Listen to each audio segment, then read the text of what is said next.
시간이 되었으므로 2021년 5월 23일 성령 강림 주일 예배를 하나님 앞에 올려드리겠습니다.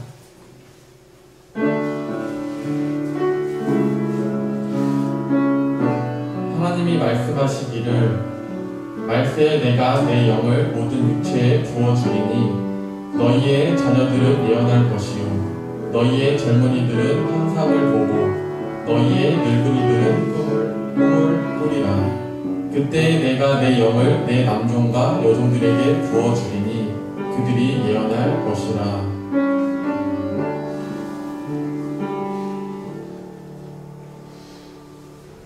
은혜가 충만하신 하나님, 영광을 받으시옵소서. 오늘은 보혜사 성령님께서 이 땅에 임하신 것을 기억하며 예배하는 성령 강림 주일입니다. 오순절 마가 다락방에서 기도하던 제자들에게 임하셨던 것 같이 보혜사 성령님이시여 오늘 정성껏 예배하는 우리에게도 임하여 주옵소서. 사모하는 모든 성도들에게 불과 같이 뜨겁게 비둘기같이 온유하게 바람같이 신비롭게 만나 주옵소서. 성령님 안에서 거듭남의 비밀을 확신하게 하시고 진리의 말씀을 깨달아 확고한 믿음을 갖게 하여 주옵소서. 예수님의 이름으로 기원하옵나이다. 아멘. 함께 찬송가 2장 찬송하시겠습니다.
그 후에 내가 내 영을 만민에게 부어주리니 너희 자녀들이 장래를 말할 것이며 너희 늙은이는 꿈을 꾸며 너희 젊은이는 이상을 볼 것이며 그때 내가 또 내 영을 남편과 여종에게 부어줄 것이며 내가 이적을 하늘과 땅에 베풀리니 곧 피와 불과 연기 기둥이라. 여호와의 크고 두려운 날이 이르기 전에 해가 어두워지고 달이 핏빛같이 변하리와 누구든지 여호와의 이름을 부르는 자는 구원을 얻으리니 이는 나 여호와의 말대로 시온산과 예루살렘에서 피할 자가 있을 것이니요 남은 자 중에 나 여호와의 이름을 받을 자가 있을 것입니다. 아멘. 함께 주보 3면에 있는 고백의 기도를 하시겠습니다.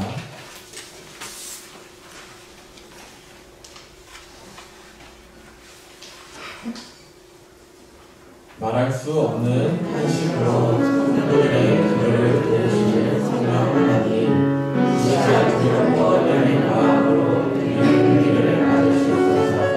그동안 저희는 성령님의 소욕대로 살지 못하고 정령을 따라 원망하며 살아왔습니다. 성령께서 선택 삼아 정죄하신 것 같이 우리 이제는 죄의 도구로 살지 않습니다. 성령께서 살려주신 수많은 은혜들이 있었으나 그것을 가지고 하나님과 영광을 살지 못했습니다. 성령님의 음성을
주님이시다.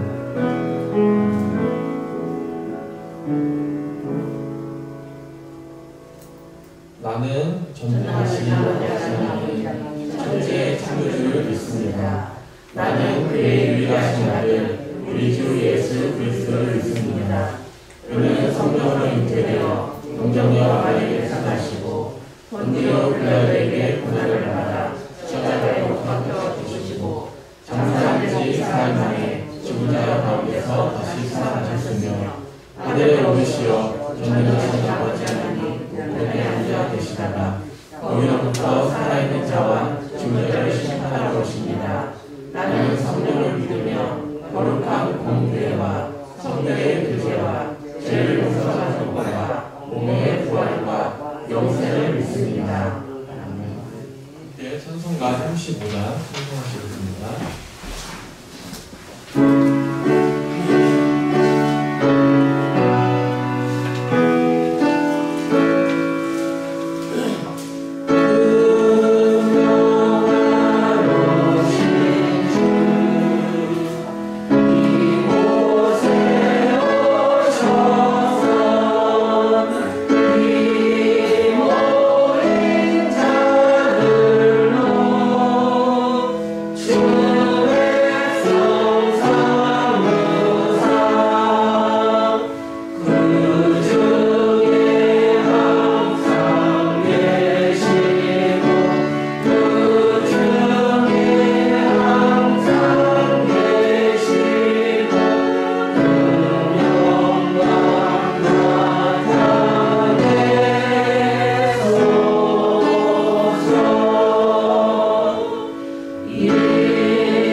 집사님 기도, 예정 집사님 기도요?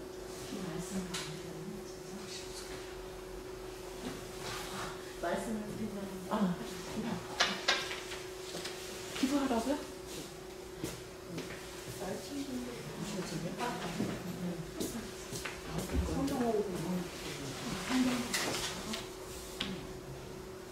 네, 기도하도록 하겠습니다. 거룩하신 하나님 아버지, 성령으로 우리와 교회 안에 함께 하심을 감사드리며 찬송과 영광과 존귀를 올려드립니다. 하나님의 성령을 지금 이 시간 우리에게 충만하게 부어주시고 우리를 정결케 하사 예배드리기에 합당한 심령이 되게 하여 주시옵소서. 약속하신 성령을 보내주신 주님, 특별히 오늘은 성령 강림 주일을 맞이하여 세상의 죄악에 찌든 우리의 심령이 성령의 은혜로 깨끗해지기를 원합니다. 아무런 감동이 없는 우리의 마음이 뜨거운 성령의 충만함으로 가득 채워지기를 원합니다. 이 시간 저희가 주님의 은혜를 사모하게 하시고 그 심령마다 주의 영으로 덮으사 성령 충만케 하여 주시고 그 어떤 불이 와도 타협하지 않게 하시며 주님을 담대히 증거하고 어떤 위협 앞에서도 굴하지 않는 그리스도인이 되게 하여 주시옵소서. 우리 교회가 성령의 불이 타오르는 은혜의 교회가 되기를 원합니다. 아무리 강팍한 심령도 그 앞에 엎드려지게 하시고 죄에 대한 고백이 일어나며 탄식하는 회개의 역사가 있게 하여 주시옵소서. 또한 삶에 지친 성도들에게 소망의 빛이 비추게 하시고 질병으로 오랜 기간 고통 가운데 있는 성도들에게 주님이 치료하시는 역사가 있게 하옵소서. 기도하는 자마다 응답받을 수 있는 은혜의 예배 시간이 되게 하여 주시옵소서. 오늘도 하나님의 말씀을 전하시는 목사님 위에 함께하사 하나님의 말씀을 우리가 들을 때에 말씀 앞에 변화되는 새로운 역사가 일어나게 하시고 그 말씀으로 살아가며 성령의 역사를 경험하는 저희들이 되게 하여 주시옵소서. 무엇보다 주님의 굳건한 믿음과 깊은 사랑이 가슴속 깊이 담길 수 있도록 성령님께서 함께하여 주시옵소서. 우리와 함께하실 성령님을 의지하며 이 모든 말씀 살아계신 예수님의 이름으로 기도합니다. 아멘.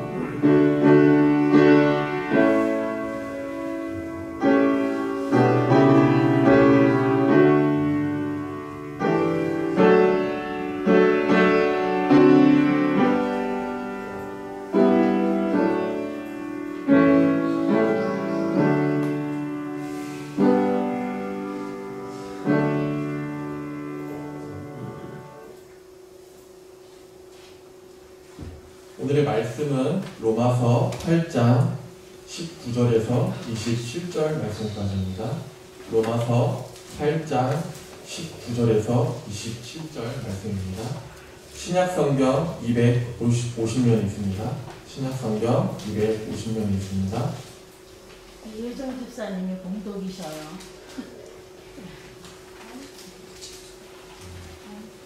예정 집사님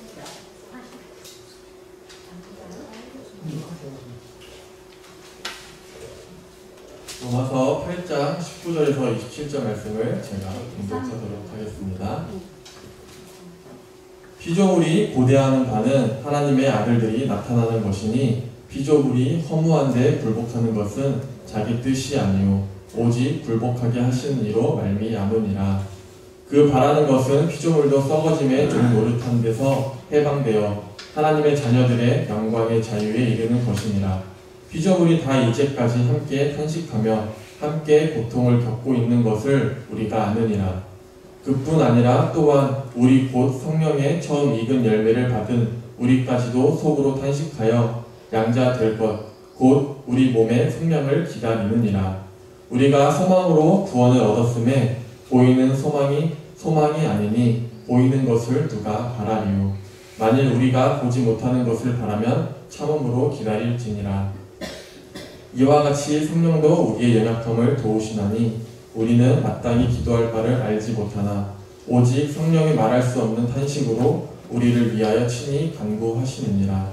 마음을 살피시는 이가 성령의 생각을 아시나니 이는 성령이 하나님의 뜻대로 성도를 위하여 간구하시느니라. 우리가 알거니와 하나님을 사랑하는 자 곧 그의 뜻대로 부르심을 입은 자들에게는 모든 것이 협력하여 선을 이루느니라. 하나님이 미리 아신 자들을 또한 그 아들의 형상을 본받게 하기 위하여 미리 정하셨으니 이는 그로 많은 형제 중에서 맏아들이 되게 하려 하심이니라.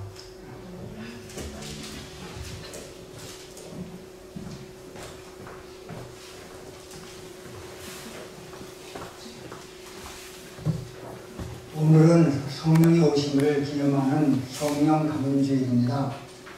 교회력에 따르면 오늘을 기점으로 해서 보혜사 성령님의 계절을 맞이하게 됩니다. 다시 말하면 대림절이 오기 전까지 1년의 절반 이상을 보혜사 성령의 계절을 지키는 것입니다. 하지만 우리 교회에서는 9월 초부터 대림절 전주일까지 창조절이라고 하고 지키고 있습니다. 오순절은 원래 6월 유대인들이 척복식인 보리를 추수하는 것을 감사하던 절기였어요. 그래서 오순절을 가리켜 맥추절이라고 하기도 하고 칠칠절이라고 하기도 합니다. 그런데 나중에 모세가 시내산에서 십계명을 받은 날을 기념하는 절기가 오순절이었어요. 이스라엘 백성은 출애굽한 후 50일 만에 시내 광야에 도착했고 여기서 하나님과 계약을 맺었는데 오순절은 첫 열매 주신 것을 감사하는 절기를 넘어서서 구원사적인 의미를 가진 날이 되었습니다. 바로 이 오순절에 성령이 임하셨어요.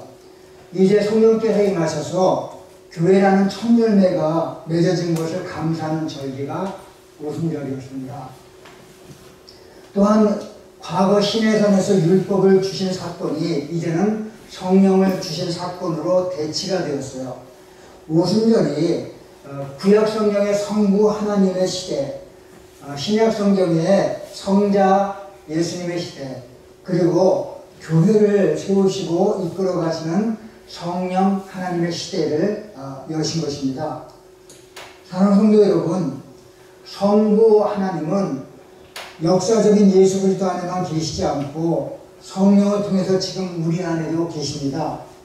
성령은 2000년 전 일어난 그리스도의 사건이 모든 시간과 공간 속에서 현재적 사건이 되게 합니다. 그래서 2000년 전이라고 하는 특정된 시간과 팔레스타인이라고 하는 특정된 공간 속에서 단 한 번 일어났던 그리스도 사건이 우리 안에서 현재화되게 하십니다. 이런 모든 것이 성령 안에서 일어났습니다. 오늘은 본문에서 삼중의 탄식을 말씀을 드리고자 합니다. 그 피조물의 탄식, 그리고 하나님의 자녀인 우리들의 탄식, 그리고 성령 하나님의 탄식, 이 세 가지의 탄식을 오늘 말씀 속에서 말씀을 드리고자 합니다. 이제 그 19절부터 22절 말씀까지는 피조물의 탄식이 나옵니다. 23절부터 25절까지는 이제 하나님의 자녀의 탄식이 나오고요. 26절, 27절은 성령의 탄식이 나와요. 그래서 삼중의 탄식입니다. 먼저 피조물의 탄식이 19절부터 22절 말씀까지 나옵니다. 바울은 19절에서 피조물에 고대하는 바에 대해서 말씀하고 있어요. 19절 말씀을 같이 읽겠어요. 시작. 피조물이 고대하는 바는 하나님의 아들에게 나타나는 것이니. 여기서 피조물이라고 했는데 피조물은 인간을 제외하고 이 인간을 제외한 자연 만물을 지칭하는 것입니다. 피조물이 고대한다고 하는데 고대한다고 하는 것은 목을 쭉 내민다는 의미로서 확신에 찬 간절한 기대를 말합니다. 피조물이 고대하는 것은 하나님의 아들들이 나타나는 것입니다. 그런데 이 고대하는 것은 우리만 합수 고대하는 것이 아니라 온 세상, 온 우주가 그렇게 되기를 간절히 바라고 목을 빼고 기다리고 있다 하는 것입니다. 그렇다면 피조물 세계는 왜 하나님의 아들들이 나타나기를 그렇게 학수고대하고 있을까? 그것이 바로 20절 말씀에 나오는 말씀인데 같이 읽겠어요. 시작. 피조물이 험한 데에 굴복하는 것은 자기 뜻이 아니고 오직 굴복하게 하시는 이로 말미암으며 피조물이 하나님의 아들들이 나타나기를 학수고대하는 이유는 바로 허무한데 굴복했기 때문입니다. 근데 이 피조물이 허무한데 굴복했다고 하는 것은 자기 뜻대로 자기 뜻에 의해서 이루어진 것이 아니라는 거예요. 자기 뜻이 아니라 그것은 바로 자기 선택에 의해서가 아니다라는 겁니다. 하나님이 천지를 창조하셨을 때에 사람은 다른 피조물과 공존해서 평화롭게 살았습니다. 하지만 인류의 시조 아담이 범죄와 타락은 인간뿐만 아니라 피조세계까지도 영향을 미쳤어요. 인간의 범죄로 인해서 피조물들도 하나님이 창조하신 본래의 선함을 잃고 오염이 되었어요. 인간이 타락하자 그의 지배하려 했던 만물도 함께 저주를 받았고 자연은 변질됐어요. 사람이 다른 피조물 무자비하게 다루면서 지금은 곳곳마다 몸살을 앓고 탄식설로 가득하게 되었습니다. 1968년 아폴로 11호가 인류 최초로 달에 이제 착륙하게 됩니다. 그때에 이제 아폴로 11호의 선장이었던 닐 암스트롱이 우주에서 보낸 첫 주일 아침에 지상에 보낸 첫 메시지가 바로 시편 8편 1절 말씀입니다. 여호와 우리 주여, 주의 이름이 온 땅에 어찌 그리 아름다운지요, 주의 영광을 하늘 위에 두셨나이다. 닐 암스트롱이 달에서 지구를 바라보니 너무나도 아름다워서 그는 창조주 하나님을 찬양하지 않을 수가 없었습니다. 주의 영광이, 주의 이름이 온 땅에 어찌 그리 아름다운지요, 주의 영광을 하늘에 두셨다고. 그 당시에 아폴로 11호가 달에서 찍어보내온 사진을 보면 지구의 색깔은 청록색이었는데 지금 지구의 모습은 점점 회색빛을 띤 죽은별처럼 되어가고 있다고 합니다. 대기 오염으로 산성비가 오고 바닷속에서 산소를 만들어내는 식물성 플랑크톤이 급속하게 줄고 있고요. 그리고 이제 미세 플라스틱이 바닷속으로 흘러들어가서 생태계가 교란되고 있다고 합니다. 오존층이 파괴되어서 지구의 온도가 급상승하고 있고요. 산림도 급속히 들고 있고 강물도 죽어가고 있어요. 인간이 자연을 자기 마음대로 훼손해서 피조물의 탄식은 날로 더 심해지고 있습니다. 여기 이제 20절 말씀을 보면은 피조물이 허무한데 굴복하는 것은 자기의 뜻이 아니라고 했어요. 자기의 의도에 의해서 되어진 것이 아니라고. 인간이 타락해서 인간이 지구를 오염시키고 하나님이 창조하신 창조물들을 자기 마음대로 자기 것 마냥 이렇게 훼손했기 때문에 지금 피조물들이 탄식하고 있다는 거예요. 온 피조세계는 바라보는 것이 한 가지가 있어요. 탄식만 하는 것이 아니라 지금 바라보고 있는 것이 있는데 그것이 21절 말씀을 보시면 나옵니다. 같이 읽겠어요. 시작. 그 바라는 것은 피조물도 썩어지는 종류도 하면서 보관하여 하나님의 자녀들의 영광의 자리에 이르는 것이니라. 지금 온 피조물들이 탄식만 하는 것이 아니라 지금 간절히 고대하고 있는 것이 있어요. 그것이 무엇인가 하면은 피조물의 썩어짐의 종류단에서 해방되어서 하나님의 자녀의 영광에 자유에 이르는 것을 간절히 고대하고 있다는 거예요. 그러니까 해방되어서 자유에 이르는 것, 이것을 고대하고 있습니다. 하나님의 자녀들이 죽을 몸에서 건짐을 받아 영광의 자유에 이르는 이 종말적인 구원 사건에 피조물과 함께 참여해서 썩어짐의 종로릇과 허무함의 굴복에서 해방될 것을 간절히 갈망하고 있다는 것. 이것이 바로 21절 말씀에 나옵니다.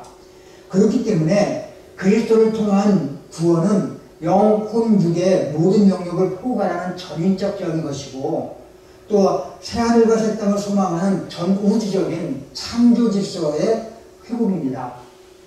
하나님 나라의 완성을 그렇게 인간을 포함한 전 피조물에게 영광을 고대하게 합니다. 그렇다면 우리 그리스도인들은 이 세계의 회복을 위한 하나님의 역사에 동참하고 협력해야 될 것입니다. 하나님께서는 온 우주 만물을 이제 그 썩어짐의 종려탕에서 해방되어서 하나님 자녀의 영광에 참여하기를 원하시고 계세요. 그래서 그것을 우리는 기대하면서 살아가는 그러한 저희들이 되어야 될 줄 믿습니다. 그렇다면 이제 22절 말씀을 보면은 지금 온 피조 세계는 함께 탄식하며 함께 고통을 겪고 있다고 했어요. 자, 22절 같이 읽겠어요. 시작. 피조물이 다 이제까지 함께 탄식하며 함께 고통을 겪고 있는 것을 우리가 압니다. 함께 탄식하며 함께 고통을 겪고 있다. 지금 사도 바울이 2000년 전에 이제 우주를 바라보며 피조세계를 바라보면서 함께 탄식하며 함께 고통하고 있다는 것을 알고 있다고 했어요. 그런데 2000년이 지난 지금은 그때보다 훨씬 더 피조물의 탄식이 심해지고 있다고 하는 것을 볼 수가 있죠. 여러분, 여기서 함께 탄식한다고 하는 것은 좁아진다는 말입니다. 좁아지기 때문에 그 좁아짐 속에서 고통을 겪고 몸부림치고 있는 것이 함께 탄식하는 거예요. 그러니까 함께 고통한다고 하는 것은요, 산고를 겪는다는 뜻이에요. 그러니까 다시 말하면 그냥 한숨을 내쉬거나 한탄을 내뱉는 것이 아니라 새로운 생명을 출산하는 극심한 고통의 와중에서 신임을 내뱉는 것입니다. 요즘에는 산모가 그렇게 극심한 산고를 겪는 일이 그렇게 많지 않아요. 의학이 발달해서 의학의 도움을 받아서 산모들은 그렇게 옛날보다 훨씬 더 수월하게 아기를 낳죠. 근데 옛날에는 그 아기를 낳다가 산모도 죽고 아기도 죽는 그 확률이 30%라고 그랬어요. 그러니까 자연 이제 분만을 하다 보니까 사람들이 생명을 내놓고 아기를 분만하게 되는데, 그러다가 보면은 이제 태아도 죽고 산모도 죽는 경우가 30%가 됐다고 해요.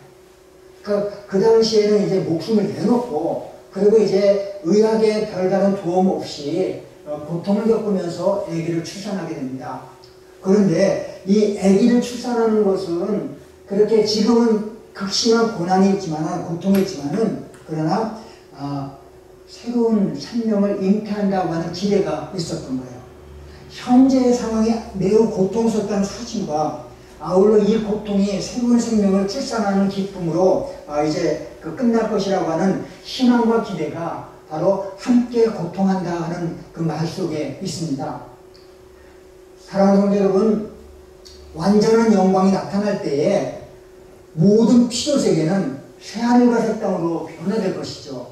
하나님의 자녀들이 죽음의 노예 상태에서 벗어나면 그 연대 관계에 있는 피조물들은 자연스럽게 새하늘과 새 땅으로 인도가 됩니다. 예수 그리스도에 의해서 역사가 종결되는 순간 죄와 사망은 세상에서 물러가고 다시 사망이 없고 애통하는 것이나 곡하는 것이나 아픈 것이 다시 있지 아니할 것입니다. 그 나라는 바로 산고를 겪고 난 후에 새 생명을 잉태한 그러한 때가 된 거예요. 그래서 지금 이 피조물들은 사람들과 함께 고통하고 함께 탄식을 합니다. 그러면서 앞으로 이루어질 새 생명을 잉태하고 새하늘과 새 땅이 이 땅의 곳을 기대하면서 지금 우리는 고통을 겪고 있다고 하는 것, 그것이 바로 22절 말씀에 나오는 말씀입니다. 그러므로 우리는 이제 공동체적인 탄식에 동참을 해야 될 거예요. 피조물들의 탄식은 우리와 함께 탄식하는 것이고, 이 탄식이 함께 고통에 이어져서 그 고통받는 것이 바로 산고의 고통을 겪고 그리고 새로운 생명으로 이어지는 그러한 탄식이라고 하는 것을 믿으시기 바랍니다. 두 번째 탄식이 있어요. 두 번째 탄식이 바로 하나님의 자녀인 우리들의 탄식이라고 볼 수 있어요. 하나님의 자녀인 우리도 이 탄식에 동참해서 우리 몸의 속량, 부활을 기다리고 있다고 하는 것이죠. 23절 말씀을 같이 읽겠어요. 시작. 그뿐 아니라 그와 우리 그 생명의 처음 입은 열매를 받는 것으로 수업으로 탄식하여 양자되고 곧 우리 몸의 생명을 기다립니다. 여기서 처음 익은 열매라고 말씀합니다. 처음 익은 열매라고 하는 것은 처음 수확한 열매나 곡식을 말하는 거예요. 오순절은 바로 천사가 하나님께 수확하면서 감사하는 절기가 오순절이라고 했어. 여기서 처음 익은 열매, 바로 오순절과 연관된 말씀입니다. 그것이 바로 성령이 오심으로 말미암아 우리가 성령의 처음 익은 열매가 되었다고 말합니다. 이 열매, 처음 익은 열매는 농부에게 성취를 부분적으로 맛보게 하는 동시에 다가올 풍성한 추수확을 보증해 주는 것입니다. 그 첫 열매는 바로 이제 성취를 부분적으로 맛보게 하는 것이고 앞으로 추수 때에 풍성한 수확을 약속해 주는 보증, 이것이 바로 첫 열매라고 하는 것입니다. 성령의 처음 익은 열매는 예수 그리스도의 부활과 연관됩니다. 예수님께서 부활하셨어요. 예수님은 부활의 첫 열매가 되셨어요. 그리고 우리에게 성령의 첫 열매를 주셔서 예수님의 부활에 동참한 우리들은 장차 이루어질 예수님의 완전한 부활을 맛보게 돼서 그것이 바로 성령의 처음 익은 열매라고 하는 것입니다. 미래의 완전한 부활을 우리가 보장받는 것, 이것이 바로 성령의 처음 익은 열매라고 하는 뜻입니다. 그렇다면 성령의 처음 익은 열매인 우리들이 지금 왜 탄식하고 왜 상고를 겪고 있을까? 그것은 바로 양자될 것, 곧 우리 몸의 속량을 기다리기 때문이에요. 그것이 바로 23절 말씀에 나오죠. 그래서 양자될 것, 우리 몸의 속량이라고 하는 것은 미래에 이제 이루어질 사건이라고 봤어요. 그래서 앞으로 양자될 것, 우리 몸의 속량을 기다린다고 해서. 그런데 말이죠. 8장 14절부터 17절 말씀까지 보면은 바울이 우리가 양자의 영을 받았으므로 하나님을 아빠, 아버지라고 부른다고 얘기했어요. 이거는 과거형으로 썼어요. 우리가 양자의 영을 받았다고. 그래서 하나님을 아빠, 아버지라고 부른다고. 이게 과거에 이루어진 거예요. 그런데 말이죠. 여기에서 23절에서는 양자될 것, 곧 우리 몸의 속량을 기다린다고 하는 미래형으로 썼어요. 그렇다면 이게 14절부터 17절 말씀에 과거형으로 양자되었다라고 했는데 23절에서 미래형으로 양자될 것이라고 얘기해요. 그렇다면 이것이 두 시대가 좀 잘못된 것이 아닐까. 근데 14절부터 17절 말씀까지의 양자되었다라고 하는 것은요, 그 입양 절차의 시작에 초점을 맞춘 것이고요. 그리고 23절에 나오는 양자될 것이라고 하는 것은 입양 절차의 마무리의 표입니다. 그러니까 이미 입양 절차가 진행이 됐고 우리는 그 절차에 의해서 양자가 되었어요. 이제 성령에 의해서 우리는 하나님을 아빠, 아버지라고 부릅니다. 그런데 그것이 완성이 되고 종지부를 찍는 날이 아직 이르지 않았어.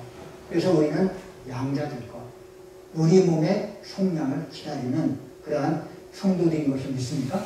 그렇다면은 바울은 몸의 속량이 모든 것을 완성되는 순간에 이루어진다고 말해요. 이거는 아직 이루어지지 않았어. 앞으로 이루어질 것이 바로 몸의 속량입니다. 따라서 우리 몸의 속량을 기다린다고 하는 것은 그리스도께서 재림하실 때에 우리가 그 당시에 이미 죽었으면은 우리가 새로운 몸으로 부활하고 그때까지 아직 살아있으면은 우리는 새로운 몸으로 변화될 것입니다. 이 때문에 모든 피조물이 우리와 함께 고통의 탄식 속에서 그날을 고대하고 있는 것이죠. 그렇다면 몸의 속량을 기다리는 우리는 어떤 자세로 기다려야 될까? 그 24절 말씀을 보면은 참음으로 기다려야 된다. 우리는 참음으로 기다려야 된다. 24절 같이 읽겠어요. 시작. 우리가 소망으로 구원을 얻었으니 보이는 소망이 소망이 아니니 모든 것을 우리가 25절 만일 우리가 보지 못하는 것을 바라면 참음으로 기다릴지니라. 아멘. 여기서 소망과 참음은 연결됩니다. 우리가 소망을 가졌으면 그 소망을 가지고 참음으로 기다리는, 인내로 기다리는 그러한 삶을 살아요. 사랑하는 여러분, 구원에는 두 가지 차원의 구원이 있어요. 하나는 이미 완성된 구원이 있어요.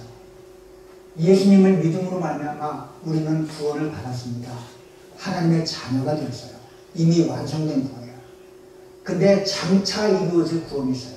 그건 아직 완성되지 않아요. 사도 바울은 몸의 성령이라고 하는 단어를 통해서 장차 이루어질 구원에 대해서 말하는 거예요. 그러니까 이제 우리는 부활하신 예수님을 통해서 구원을 받았지만 완전한 해방, 영광스러운 자유에 이르지 못했어요. 그것이 바로 장차 이루어질 해방입니다. 그리고 몸의 성량입니다.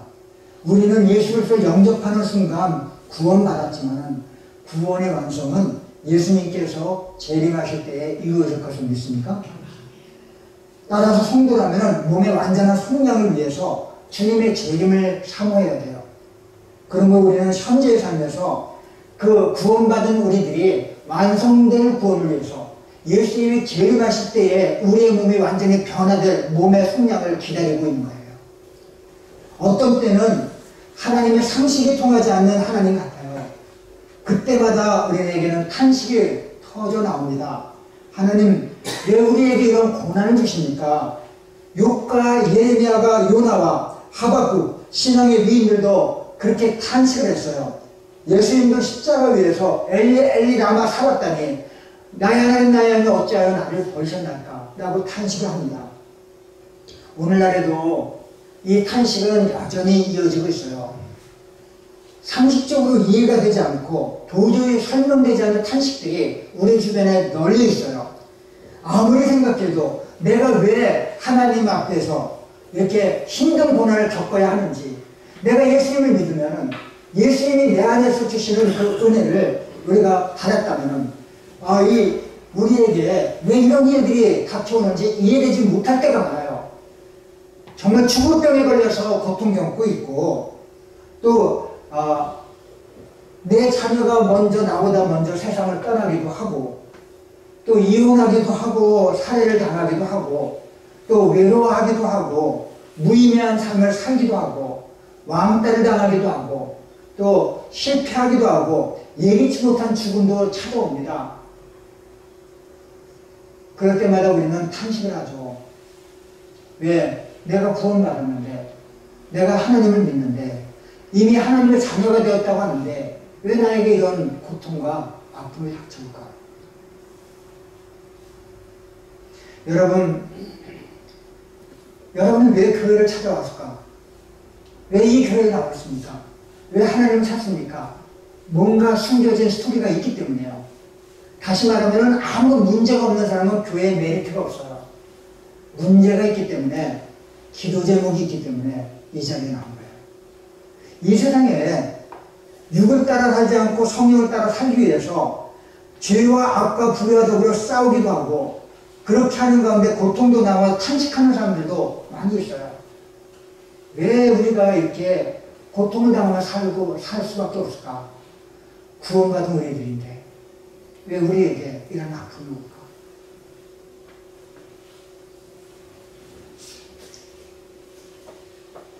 로마 시대 때에 예수님을 믿다가 잡히면은 이런 순환을 당했다고 합니다. 처음에 그들은 매를 맞았다고 해요. 그런데 이 매가 보통 매가 아니었어요. 영화 패션 오브 크라이스트에 보면은 예수님의 살점을 뜯어냈던 바로 그 채찍으로 뼈와 장기가 드러났다고 합니다. 이 광경이 얼마나 끔찍하고 잔인했는지 때리는 사람조차 몸소리를 치면서 채찍을 휘둘렀다고 해요. 다음에는 닿기만 하면 살까지 찢어지는 면도말 같은 조개 껍질들이 빽빽히 들어차 있거나 창날이 빽빽하게 꽂혀있는 방으로 끌려갔다고 해요. 거기에서 그들은 조금만 몸이 움직여도 살갗으로 파고드는 그 조개 껍질이나 창날에 온몸이 만신창이가 됐다고 해요.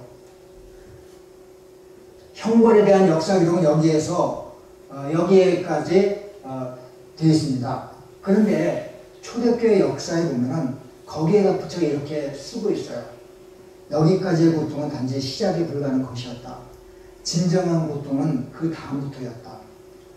고문받다가 만신창이가 되면 로마 군인들은 그리스도인들을 끌어다가 사자밥으로 던져줬다고 해요. 여기서 역사는 또 이렇게 쓰고 있어요. 사자밥이 되기만을 기다리고 있는 그리스도인의 감방 옆에는 황금으로 막는 거대한 마차가 서 있었다. 그리스도인들은 더 이상 예수를 믿지 않겠다고 한마디만 하면 황금 마차의 주인이 되어서 콜로세움을 빠져나갈 수 있었다. 그 기간 동안 수백만 명에 이르는 그리스도인들이 콜로세움에 잡혀왔다. 하지만 황금 마차를 타고 떠난 그리스도인은 단 한 명도 없었다. 사랑하는 성도 여러분, 우리는 소망의 사람입니다. 소망은 참음으로 기다리는 것과 연결되어 있어요. 우리가 소망이 없다면 우리의 믿음은 헛것입니다. 우리가 구원을 받았어요. 하나님의 자녀가 됐어요. 우리가 이 험한 세상을 살아가면서 우리를 그래도 지탱하게 해주는 것은 참음으로 기다리는 것입니다. 이 참음으로 기다리는 것은 소망 가운데 살아가는 거예요. 그래서 우리는 이 세상을 살아가면서도 살아갈 의미가 있다라고 얘기합니다. 왜? 우리의 눈은 여기에만 있는 것이 아니라 저 하나님 나라를 바라보고 있기 때문에, 그리고 저 이제 우리 몸의 성령을 기다리고 있기 때문에, 그 주님의 재림 때에 우리는 변화된 몸으로 주님을 이제 예비된 신부로서 주님을 맞이하는 역사가 우리에게 있기 때문에 우리는 이 탄식으로만 끝나는 것이 아니라는 것을 알고 있어요. 피조물의 탄식이 있습니다. 그리고 하나님의 자녀인 우리들의 탄식이 있어요. 그리고 세 번째 탄식은 무엇인가 하면 바로 성령님의 탄식입니다.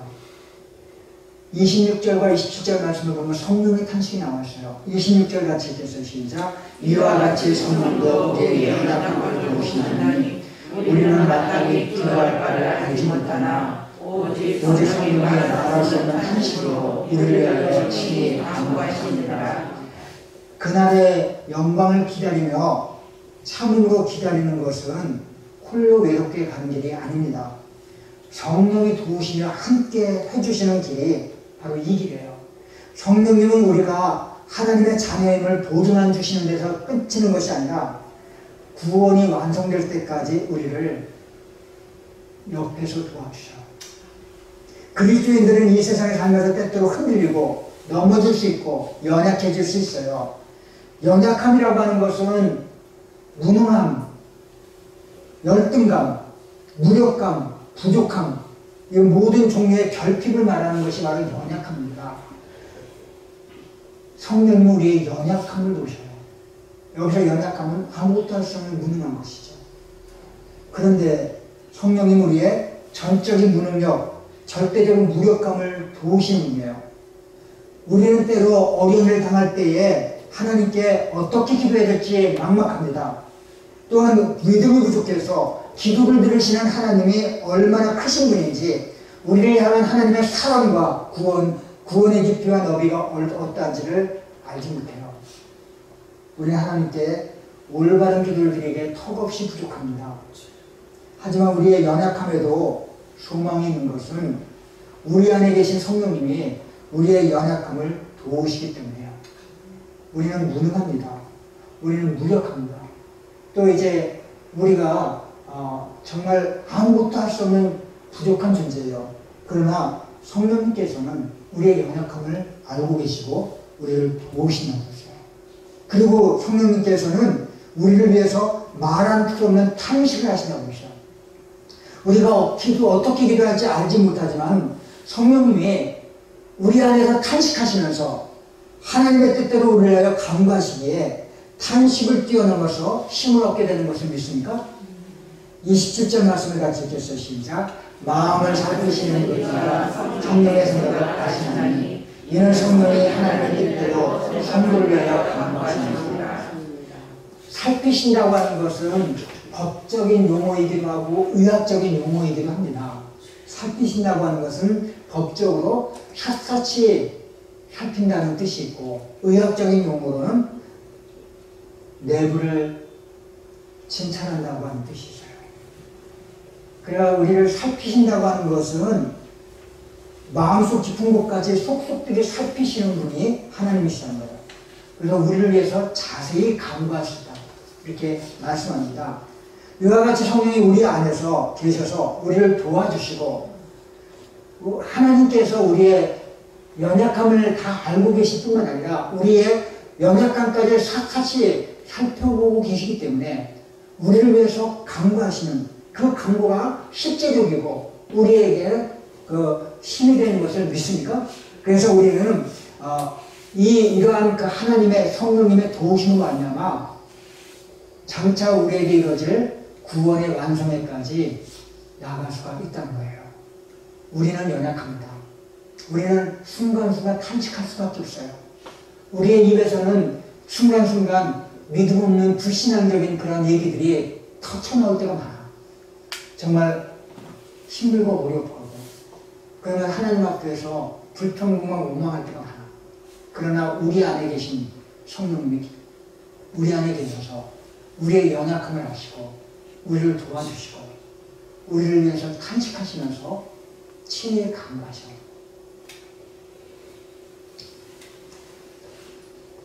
오늘 세 가지의 탄식을 말씀했어요.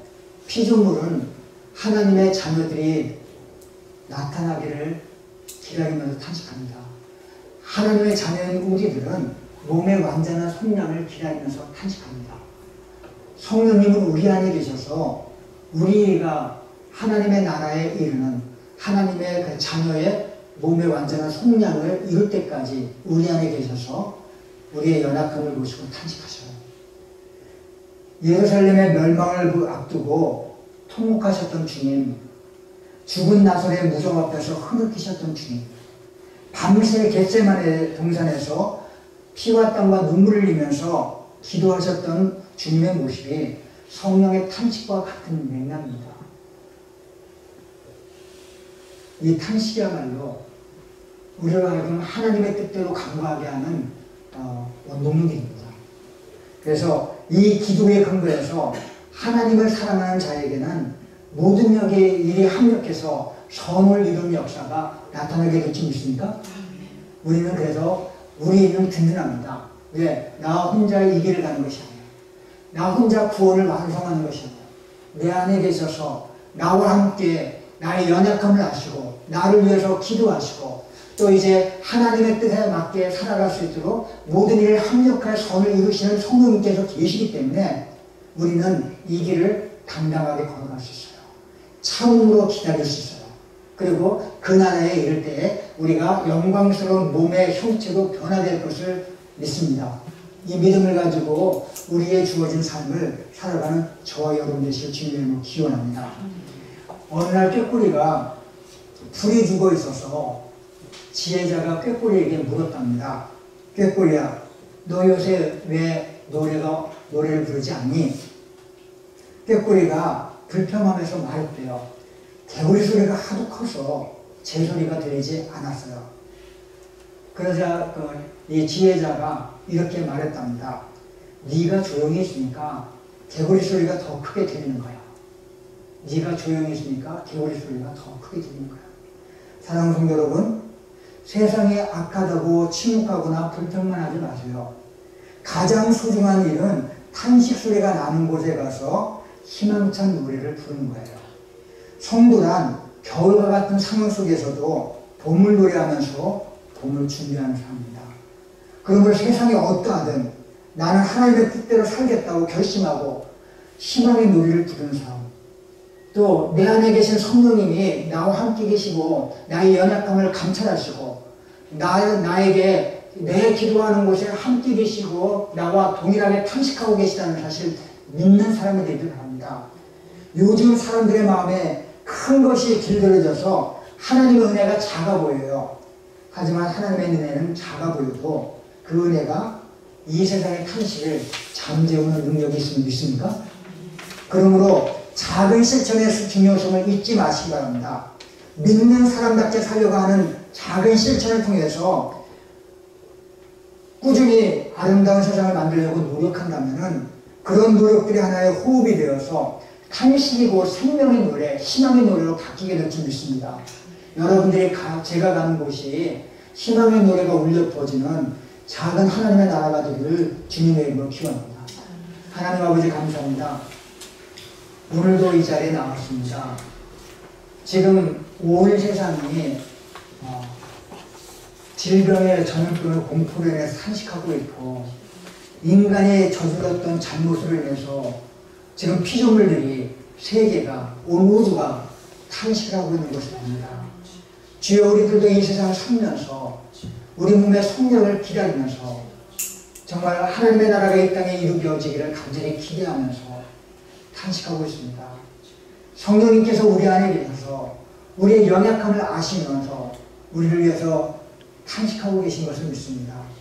주여 이 피조물의 탄식과 우리들의 탄식과 성령의 탄식이 어우러져서 그럼에도 불구하고 하나님의 나라가 이루어질 줄 믿습니다. 탄식하는 것은 죽지 않았다는 것을 의미하는데 우리는 죽지 않았습니다.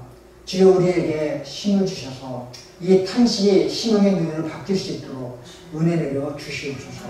이 세계가 정말 아버지 하나님이 계시고 하나님이 역사하시는 살아있는 공간이 되게 해주시고 또 이제 우리에게는 소망을 주는 또 이제 참으로 기다리는 그 보람이 있는 그러한 이 세계가 될 수 있도록 축복 내려주시기 간절히 원하며 예수님의 이름으로 기도합니다. 아멘.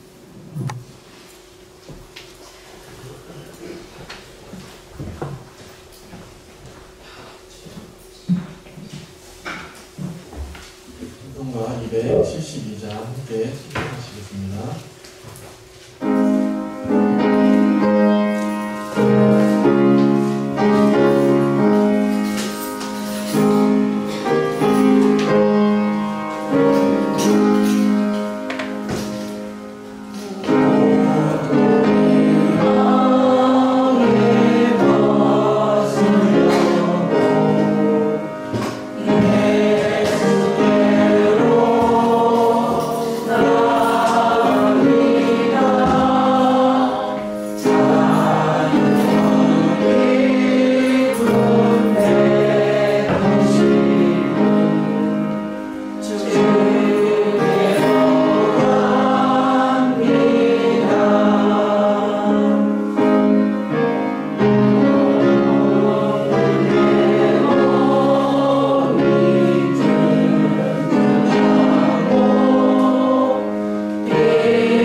고통과 원망과 탄식이 지배하고 있는 이 세상 속에서도 하나님을 믿는 믿음을 가지고 변함없이 이 자리에 나와서 예배를 드리며 소망의 찬송을 부를 수 있는 믿음을 허락하여 주심을 감사합니다. 주여, 이 험한 세상에서 이곳만 바라보는 것이 아니라 하나님께서 예배하신 새하늘과 새 땅을 바라보면서 주여, 이제 우리 몸의 속량이 이루어질 그날을 소망 가운데 바라보고 살아가는 믿음의 성도들 되게 해주시고, 우리 안에 성령님이 역사하시는 것을 한 걸음 한 걸음 바라보면서 그분과 동행하는 기쁨을 누리며 살아가는 우리의 여생이 되게 인도하여 주옵소서.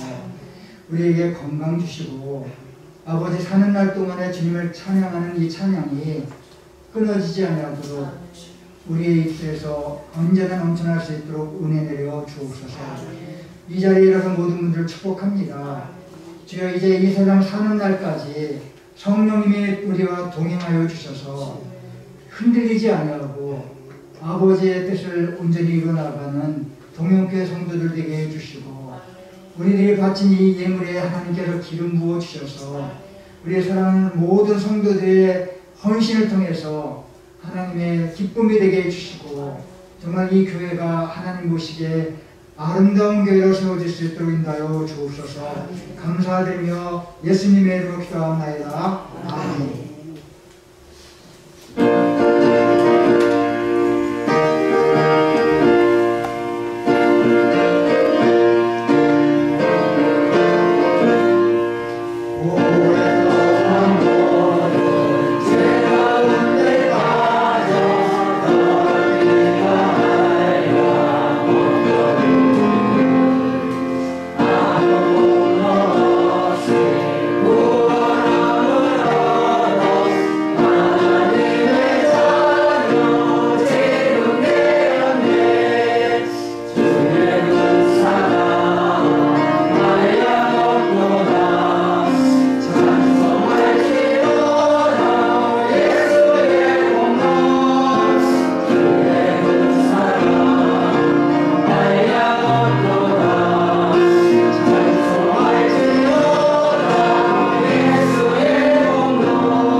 우리가 살고 있는 이 세상은 인간의 타락으로 해서부터 온 오염과 부패로 말미암아서 세상이 탄식으로 가득한 세상이 되었습니다. 온 세상에 피조물의 탄식이 있고 또 하나님의 자녀인 우리들의 탄식이 있고 우리 안에서 탄식하시는 성령님의 탄식이 있습니다. 이 탄식이 탄식으로만 끝나는 것이 아니라 이제 하나님 나라에 향한 희망의 노래로 변화되는 그날이 우리 가운데 오게 될 줄 믿습니다. 우리 몸의 속량을 기다리면서 하나님의 영광의 자유에 이르는 그날을 우리들이 그날에 설 수 있도록 그 앞에서 하나님을 찬양할 수 있는 찬양의 사람이 될 수 있도록 지금 우리가 있는 이곳에서 우리의 탄식을 희망의 노래로 바꿀 수 있는 저와 여러분 되시길 주님의 이름으로 기원합니다. 이젠 우리 구주 예수 그리스도의 은혜와 아버지 하나님의 극진하신 사랑하심과 성령님의 강화 감동 교통 인도 충만하심이 늘 하나님 아버지를 나의 아버지로 믿으며 내 안에 계신 성령님 안에서 그분과 함께 동행하는 것을 기쁨으로 살아가기로 결단하는 사랑하는 성도들 머리머리 위에 우리의 거룩한 교회에 지금으로부터 영원히 함께 하시길 축원하옵나이다. 아멘.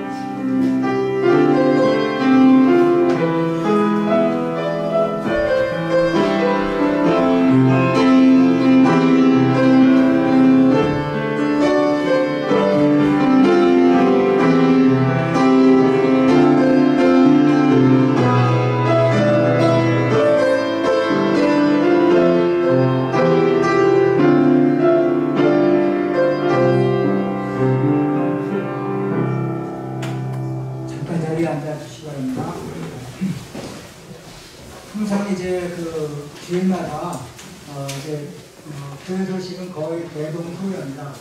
전함이 별로 없는 것 같아요. 그래서 보시면은 이제 오늘 성령 강림주일이라고 하는 것, 난예배 분리해서 드린다는 것, 수요일날 저녁예배, 이번 주 수요일 저녁예배 기도는 고성민 권사님이라는 것, 그리고 이제 새벽기도가 이렇게 있다고 하는 것, 그리고 묵상이 있고, 그리고 이제 점심 식사는 교회에서 떡을 제공한다는 것. 이제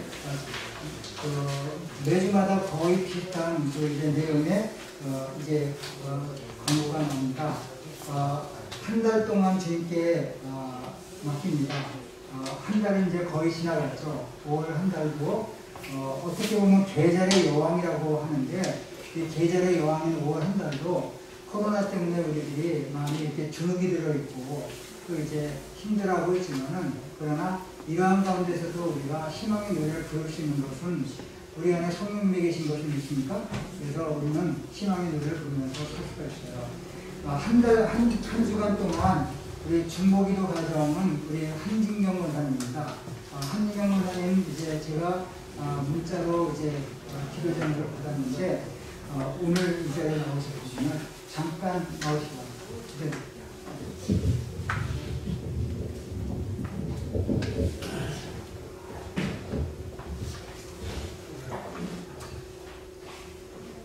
우리 한 권사님은 이제 오늘 아침에도 권사님 생각을 하면서 우리 권사님이 연세가 이제 86세시죠.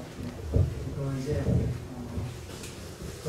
연로하신 분들에게는 이렇게 연세를 말씀을 드려도 그게 신뢰가 되지 않을 것 같아요. 우리 교회에서 그래도 제일 고령 중에 한 분이십니다. 우리 교회에 오신 것이 30년이 넘으셨고, 그래서 초창기 때 우리 교회 오실 때는 그래도 50대였습니다. 50대였는데, 그때는 우리 장숙희 권사님 인도로 오셨었는데, 장 권사님이 부산에 사시면서 엄마를 교회에 나오기로 간절히 원하셔서, 그래서 우리 한 권사님이 그때 우리 교회를 처음 나오셨죠. 처음 나오셔서 우리 교회에서 세례 받으시고, 또 이제 서리 집사가 되셨다가 이제 명예원사가 되셔서 지금까지 이렇게 지내시는데 우리 교회에서 연세가 제일 높으실 뿐만 아니라 우리 교회에서 제일 오래되신 분입니다. 제일 오래 이제 교회를 나오셨던 비원 권사님이신데 한결같아요. 제가 우리 권사님 뵐 때마다 항상 느끼는 것이 변함이 없이 한결같다는 것.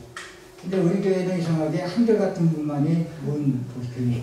그래서 20년, 30년이 지나도 그렇게 화려하진 않지만은 그리고 이렇게 나대는 분은 없지만은 언제나 한결같죠.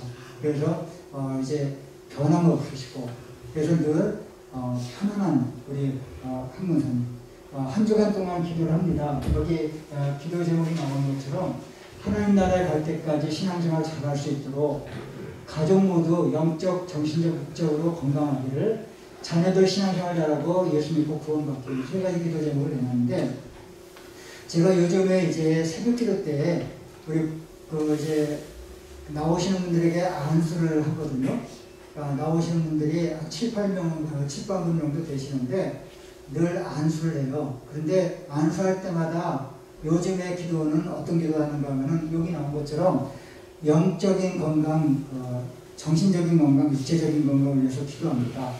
영적인 하나님과 동행하는 건강. 그리고 정신적인 것은 치매 걸리지 않고 정신이 흐려지지 않고 육체적인 건강. 이제 사시는 동안에 자리에 알아놓거나 남에게 수발받거나 짐들지 않고 이렇게 항상 기도하는데 우리 한 권사님을 위해서도 그렇게 기도를 많이 했어요. 그죠? 네, 그렇게 기도하고 지금도 그렇게 기도하고 있는데 권사님 남은 여생에 이제 자리에 알아놓거나 남에게 수발받거나 남의 짐이 되지 않고 또 치매 걸리지 않고 하나님과 동행하면서 이제 하나님 나라에 갈 때까지 신앙생활 잘할 수 있도록 온 가족의 집만해서 예수님을 영접하며 살 수 있는 그러한 믿음의 가정이 될 수 있도록 기도합니다. 하나님 아버지, 우리 사랑하는 그 한진경 목사님 주님 안에서 이렇게 살아가시면서 주님이 주시는 평안함을 누리며 여생을 사실 수 있도록 하여 주옵소서. 내 발로 내 몸을 움직여서 하나님의 교회에 나와 이 계단을 오르면서 예배드릴 수 있도록 하여 주시고 정말 정신적으로도 정신이 흐려지거나 힘들어하지 않도록 인도하여 주시고 정말 아버지 이제 하나님 나라에 가는 그날까지 하나님의 전에 나와서 예배드리고 또 아버지 하나님 앞에 무릎을 꿇고 기도하는 기도의 딸이 되게 인도하여 주옵소서. 온 가족이 다 예수 믿기를 원합니다. 또 아버지 모든 가족들이 다 영육간에 정신적으로 건강하기를 원합니다. 하나님 아버지 그리고 아버지께서 이제 붙들어 주셔서 아버지 이제 모두 아버지 이제 항상 신앙생활 잘하고 또 이제 가족 예수 믿고 구원받기를 원하는 그 자녀들을 위한 기도가 응답되게 축복하여 주시고 한 주간 동안 우리 한진경 권사님을 위해서 기도하는 우리들의 기도가 우리 권사님에게 그대로 응답될 수 있도록 인도하여 주시옵소서. 그렇게 해서 주님을 찬양하면서 예수님의 이름으로 기도합니다. 아멘. 우리 한 권사님을 위해서 한 주간 동안 기도 해주시기 바랍니다. 감사합니다. 이렇게 있는 분들과 나누시고 안녕 돌아가셔야 합니다. 다음 주에 건강한 모습으로 됩니다.